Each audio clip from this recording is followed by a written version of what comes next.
50 years ago, the world's technology looked completely different. Computers were both rare and the size of rooms. And there were maybe, well, 3 TV channels, phones were firmly bound to the walls and featured no voicemail. And the average person rarely left their local area, much less their state or country. And nowadays, of course, computers are ubiquitous and portable. The choices for televised entertainment reach into the thousands, and it's easier than ever to zoom from one end of the world to the next. So what will the next 50 years bring? There's obviously no way to know for sure, but based on today's trends, there's plenty of possibilities. Let's take a look at what we can expect the world to become over the next half century. Quantum computing. Today's super smart computers are ridiculously powerful, but the way things are going, they look downright quaint. That's because the next generation of computing and quantum computers is on the way. That will revolutionize how we compute in ways today's machines can only dream of. In a nutshell, a quantum computer can combine zeros and ones of binary computing into an infinite different combinations called qubits. This means a quantum computer can process information at speeds unheard of today's computers.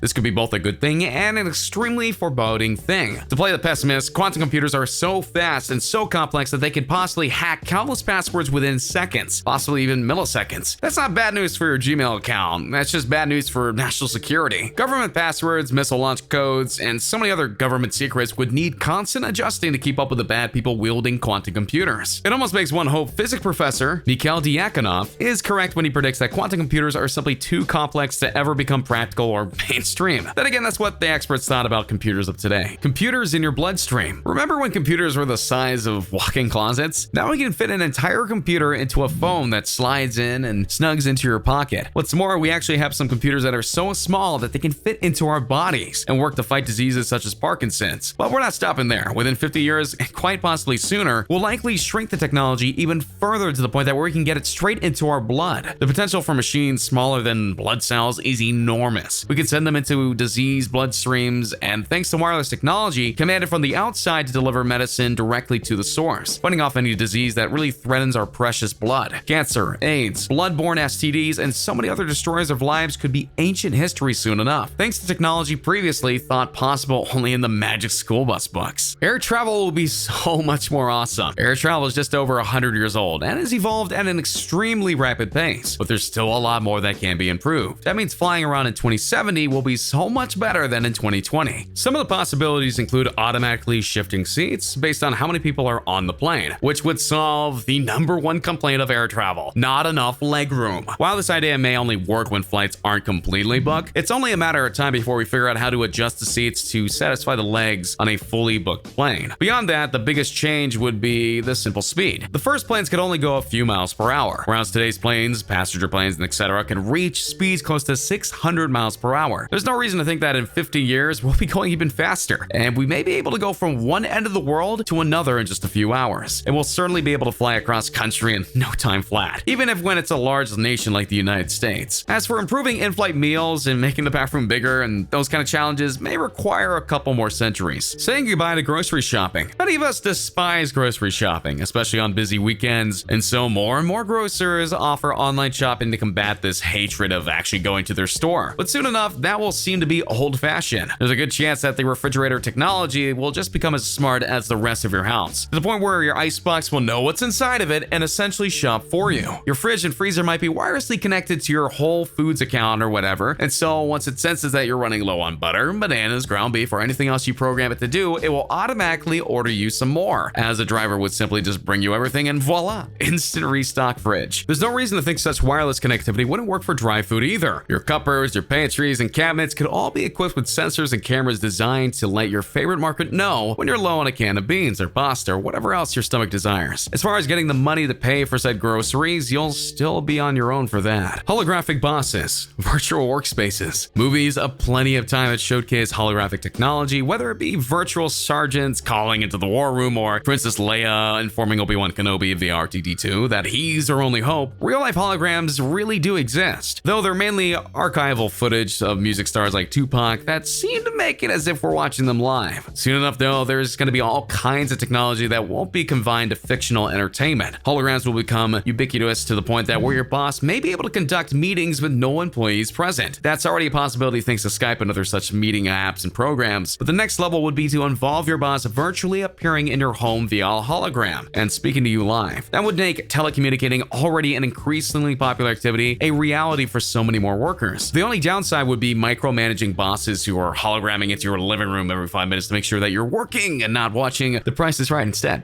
Oh man. Man and machine will merge, and we may live forever. The average human life expectancy keeps rising thanks to the advances in technology, medicine, and food preservation. Soon enough, technology may be improved to the point that we could live indefinitely and stay healthy the entire time. By that, I don't mean that we die with our consciousness and it gets transferred into another robot body. That's still science fiction, and we likely won't be seeing that for a long time. However, the technology we already use likely will improve to the point where aging and death will become mere options. Nanotechnology and nanobots combined with rapid advances in STEM technology will work hard to stave off diseases, fix brittle bones, and weaken organs, and even replicate cells when biology no longer wants us to. As the brain dulls, the same technology could be used to wake it up, keep us fresh and vibrant in both body and mind, as well into our late thousands. Even beyond simple de-aging, nanotech could improve our bodies in other ways. If we weren't born naturally athletic or musically inclined or a scientific genius, tech that rewires the brain and body could make it that a possible reality. No longer will you need to toil endlessly at the piano or physics books to master those fields. All you need to do is visit your doctor and tell the machines to do their magic. Traveling will be completely different. I mentioned advances in air travel recently, but there's so much more to the future of travel than just our cars, which have gone from glorified buggies to sleek and smart super vehicles. And this will change dramatically in the next 50 years, and for the better. The single best change will be driveless cars, which is already a thing, able to be a prototype in stages. Companies like Uber are experimenting with driverless vehicles, and they also have a ton of potential to be safer than vehicles controlled by silly humans. Right now, the technology is primitive, and many driverless cars simply fail at anything besides basic navigation. But soon enough, Uber and likely many other tech companies will get these cars able to communicate with one another and able to drive a driveless car safer than ever. It'll also be more economically viable, for you can make money renting your own driveless car out of Uber to save money by foregoing vehicle ownership and just use the driveless Ubers to get around. If you go that route, you can make even more money by renting out your garage for other driverless vehicles to park and recharge. More money, no driving, and zero road rage. All signs pointing to drivers in 2070, looking back at 2020 drivers and wondering just how in the world did they survive? 3D printing will print everything, including houses and cars. 3D printers are real and they're spectacular. They can print some amazing things, even like full life-size guitars, phone holders, coffee cups, shoes, medical models, dental appliances, and even working guns. But in the near future, they'll be able to print so much more, and anyone will be able to do so. Currently, full-size printers are out of many people's price ranges. They can go from several $1,000s to upwards to 70 grand. But within the next few decades, large printers will drop drastically in price, as all technology does anyway. Remember the first laptops costing almost $1,800 in 1981 or $5,000 in today's money. Soon enough, large 3D printers can create just about anything and will probably run you a couple $100 at most. And when that happens, you'll be able to literally print almost anything in the entire world using materials such as rubber, metal, even titanium. You may be able to download the materials to print anything you need. Food, cars, houses, even medicine will be a mere printout away. The only real question is, how far can we go? Can we someday print real living beings, perhaps even humans? Yeah, don't expect that within the next 50 years, but it may not be an impossibility forever. Checkups will be conducted by a cell phone. We should all know that you should visit your doctor for regular checkups, except doing so often is sometimes so inconvenient anyway. So you might take off time from work, get a babysitter for the kids. Usually the easiest solution is simply not to go. But we need doctors and checkups, and so thankfully technology is making it a lot easier to do so without having to go anywhere.